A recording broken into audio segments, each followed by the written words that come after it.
Hi viewers, welcome to Tirup studios. Dhanush తమిళంలో ఒక మంచి స్టార్ హీరో, తెలుగులోనూ గొప్ప మార్కెట్ ఏర్పాటు చేసుకున్నాడు. బాలీవుడ్లో కూడా క్రేజీ ఉన్న హీరో.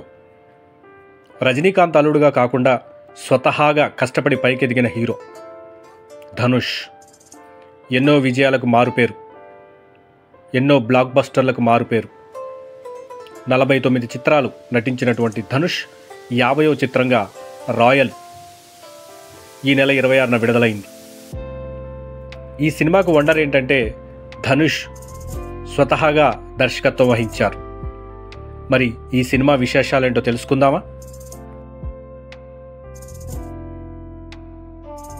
ధనుష్ని తెలుగు తెరకు బాగా పరిచయం చేసిన cinema 3. Why this Kolaveri Kolaveri D అనే సాంగ్తో తెలుగు ప్రేక్షకులకు బాగా దగ్గరయ్యారు. ఆ తర్వాత రఘువరన్ బీటెక్తో అన్ని వర్గాల ప్రేక్షకులను ఆకట్టుకోగలిగాడు. ఆ తర్వాత తిరు, కెప్టెన్ మిల్లర్, సార్ వంటి చిత్రాలతో తెలుగు ప్రేక్షకులకు బాగా దగ్గరయ్యారు. ధనుష్ గురించి అప్డేట్స్ తెలుసుకున్నాం కదా. ఇప్పుడు రాయన్ కథ విషయం గురించి తెలుసుకుందాం.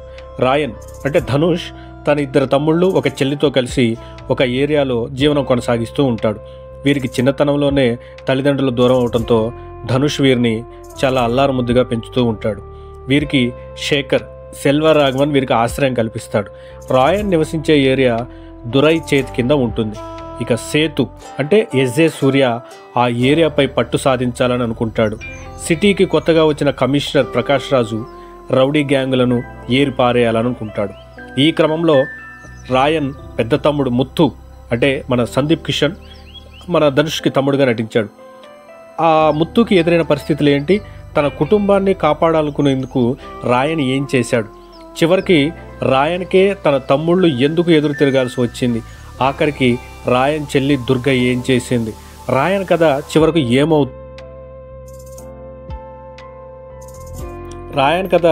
ఏమవుతుందంటే రాయన్ సినిమా ఓవరాల్గా చూస్తే కొత్తదేమి కాదు.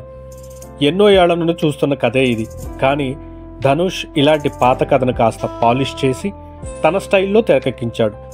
సినిమా అంతా ఒకే టోన్లో కనిపిస్తుంది. అలా స్లోగా ముందుకు వెళ్తుంది. రాయన్కు ఏదో భాష లాంటి పెద్ద ఫ్లాష్ బ్యాక్ ఉన్నట్టు ఊహించుకుంటారు జనం, కానీ అదేమీ చూపించరు. రాయన్ అంటే అవతలి వాడు భయపడాల్సిందే అన్నట్టు చూపించాడు. కానీ తమ్ముళ్ళు చెల్లి కోసం బతికే అన్న కథ రాయన్. ఇక ఇలాంటి కథలో కావాల్సిన ఎమోషన్స్ పెట్టుకోవచ్చు. తమ్ముళ్ళు చెల్లి సెంటిమెంట్ను వాడుకొని ఎన్నో కథలను ఇప్పటివరకు తయారు చేశారు. ఈ రాయన్ కూడా అలాంటి పాయింట్లతోటే ఉంటుంది, కానీ కాస్త డిఫరెంట్గా ఉంటుంది. సినిమా అంతా కూడా నెక్స్ట్ సీన్ ఏంటో చెప్పేసేలాగానే ప్రేక్షకుడికి ఊహకు దొరికిపోతుంది. అదే ఈ చిత్రానికి కాస్త మైనస్ అనిపిస్తుంది. ఫస్ట్ హాఫ్ అంతా కూడా సాదాసీదాగా సాగుతుంది. తుఫాన్ వచ్చే ముందు నిశ్శబ్దంలా రాయన్ పాత్ర కూడా అలాగే సాగుతుంది. ఇంటర్వెల్కి సినిమా పీక్స్కి వెళ్తుంది. ఆ తర్వాత రాయన్ కొద్దిసేపు సాగదీసినట్టుగా అనిపిస్తుంది. మళ్ళీ హాస్పిటల్ సీన్తో అదిరిపోతుంది. అక్కడ తుషారా హైలైట్ అవుతుంది. అయితే సెకండ్ హాఫ్లో మరింత ఎమోషనల్ సీన్స్ని స్కోప్ ఉన్నట్టుగా అనిపిస్తుంది. కానీ ధనుష్ ఆ యాంగిల్ని తీసుకోలేకపోయాడు. అలా తీసుకుంటే మళ్ళీ రొటీన్ అనే ఫీలింగ్ వస్తుందని అనుకున్నాడేమో, కానీ ఆ ఎమోషన్స్కి ఎక్కువ ప్రాధాన్యత ఇవ్వలేదు. కానీ రాయన్ని ఎలా చూసుకున్నా కొత్తగా అనిపించదు. కథ, స్క్రీన్ ప్లే ఇలా అన్నీ కూడా పాత పద్ధతిలానే సాగినట్టు అనిపిస్తుంటాయి. కానీ రాయన్ పాత్రకి ఇచ్చిన పడిన ఎలివేషన్ షాట్స్ అదిరిపోతాయి. రాయన్ కాదు రావణ్ అనేలా తెరపై కనిపిస్తుంది. అయితే ధనుష్ తన పాత్రకు మాత్రమే స్పోక్ ఇవ్వలేదు. నటుడిగానే కాకుండా దర్శకుడుగా అన్ని పాత్రల కోణాల్లో నుంచి ఆలోచించినట్టుగా కనిపిస్తుంది. సందీప్ కిషన్కి చాలా లెంతీ అండ్ ఇంపార్టెంట్ రోల్ ఇచ్చాడు. కొన్ని చోట్ల దుషారా క్యారెక్టర్ మెప్పిస్తుంది. అలా అన్ని యాంగిల్స్లో రాయన్ కథ బాగానే రాశాడు. దర్శకుడుగా ధనుష్ మరో సత్తా చాటుకున్నాడు. అయితే ఈ రాయన్ మన తెలుగు వాళ్ళకి అంతగా ఎక్కదనుకుంటా.